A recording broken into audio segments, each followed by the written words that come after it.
There was a significantly impressive royal turnout for the Sultan's arrival, making it clear from the outset that this is rated as an important occasion. The significance is not only that Sultan Qaboos is one of the most pro-British heads of state in the world, but that he rules a country vital to Western strategy. Mind you, most of the people who braved the cold weather to watch the procession could be heard muttering, "The Sultan of where?" Still, the Queen knows very well, since she's been to Oman, and the British government, with whom the Sultan will be having a series of talks tomorrow, is very keen on this visit.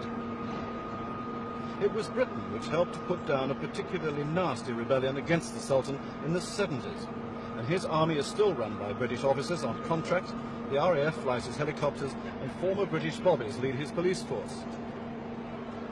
The strategy comes in because Oman controls the narrow straits of Hormuz, through which every oil tanker must pass on its way to and from the Gulf. Indeed, it is one of the Sultan's pastimes to sit on the terrace of his palace in Muscat and count the tankers as they pass, one every 45 seconds. Oman is vital too, as a base for the Americans' Rapid Deployment Force, and the US government is to spend £800 million over the next 10 years on building facilities in Oman.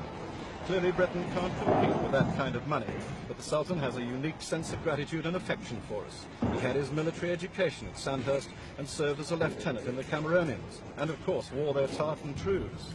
So for all these reasons, the welcome for the Guardian of the Straits was a very cordial one indeed.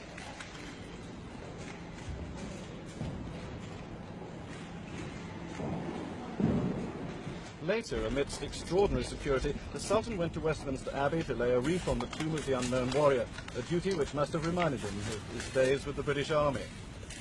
Another reminder was that he then listened to an Anglican prayer in an Anglican cathedral.